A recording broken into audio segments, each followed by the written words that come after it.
من مظاهر إصلاح التعليم لمحمد علي في السودان إن هو عمل على نشر الكتاتيب في كل أنحاء السودان.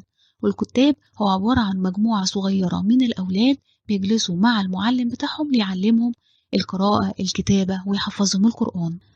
أما بالنسبة لمدينة زي مدينة الخرطوم فهي كانت مدينة حضرية، فهو ابتدى إن هو ينشئ فيها مدارس نظامية.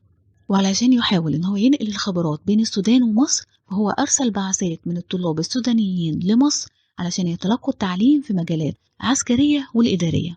محمد علي عمل شيء مهم جدا للتعليم، إن هو طور الطرق ونشر الأمن. ده أدى لإيه؟ إن الطلاب السودانيين شعروا بأمان أكتر وبسهولة أكتر في التنقل، فده شجعهم على الذهاب لمصر وتلقي التعليم في الأزهر. بعد ما فهمنا يلا بينا نثبت المعلومة. نشر الكتاتيب في كل أنحاء السودان لتعليم كتاب قراءة والتحفيظ القرآن.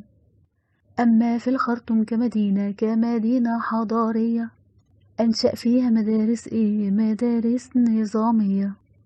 أرسل لمصر سودانيين في بعثات تعليمية لتعليم مجالات عسكرية وإدارية. ما العلاقة بين تعليم وطرق ونشر الأمن؟ توافد السودانيين على الأزهر لطلب العلم.